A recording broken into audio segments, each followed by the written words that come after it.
I couldn't have painted my pictures without cubism very much in the background.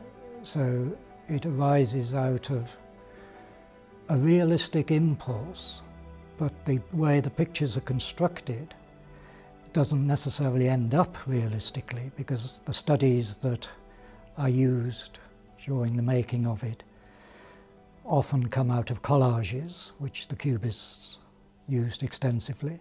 So it's very much like a musician getting a theme in his mind and working a series of variations upon it, from something that may start off very realistic to a final work that you may not even be able to see what it is, but you would if you followed the process.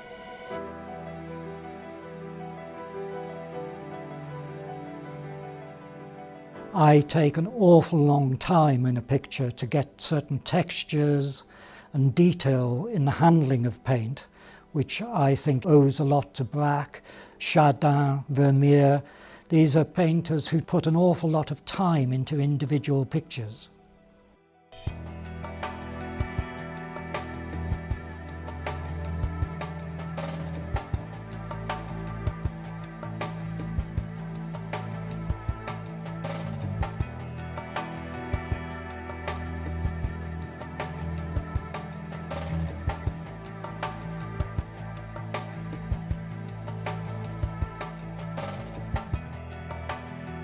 Very often the process will begin because it's what's left over from the previous picture.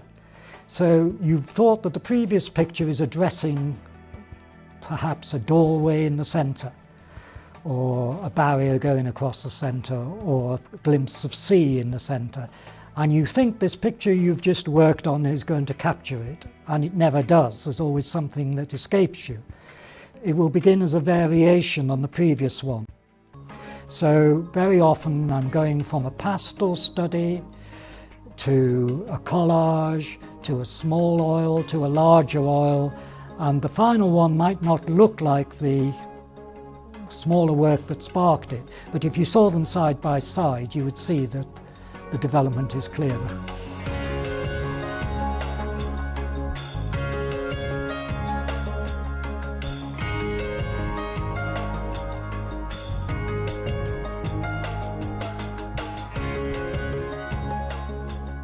The language of cubism, which developed in the early years of the 20th century, I feel is a language that's not been fully exploited. I find that I want to deal with matters of life and death, which is why there are cemeteries in my work, as well as the passage from the world to the world beyond in a more subtle way. I want to use the language developed out of cubism to express things that in the old days you would have thought only Rembrandt or Michelangelo or Raphael would have tackled, which are religious questions, the nature of being.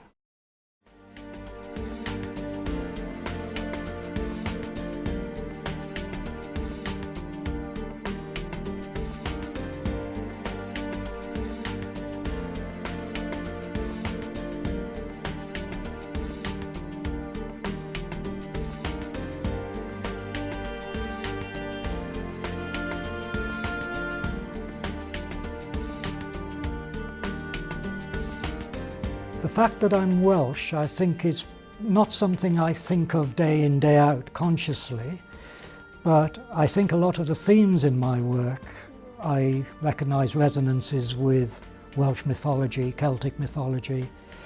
I'm very concerned with the transition from one world to the other, and the sense of a Celtic underworld and a beyond is there throughout my work. I could illustrate it by the difference between the gates in my work, based on quarry gates, or bridges which form horizontal barriers in the Welsh work, and the cattle grids that open out that barrier into the world beyond. So in recent work in the last decade, works called Deaths and Entrances, which often have a central dark doorway in the centre, I'm concerned with passing from here to there. The picture behind me, this large blue cattle grid is a perfect example of this. The signpost on the painting even says that it's here and there. It says World's End, and you can see that the runner is making a transition across what the Buddhists call a no-gate barrier from one realm to the other. And the cattle grid stood to me for the threshold between here and there, which could be the threshold between life and death. And I think this is it's obviously a Christian preoccupation, but I think it's more mythic Welsh Celtic preoccupation.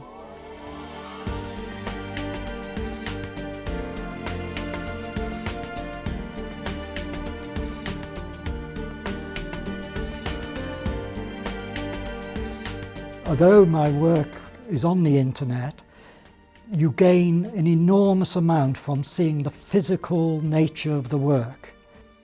I make my own boards, so it has a particular texture.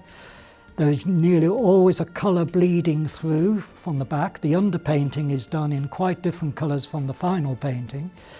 So the textures, where the paint is thin, where it's thick, can only be appreciated with you standing in front of it and giving it time.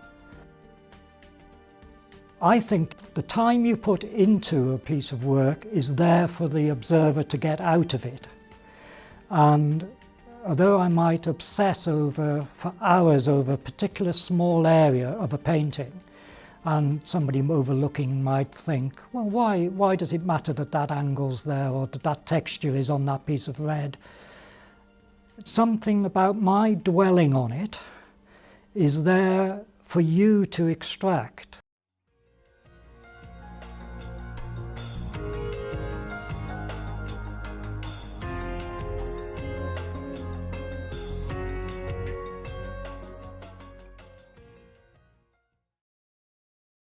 If I think of what success might represent, it would be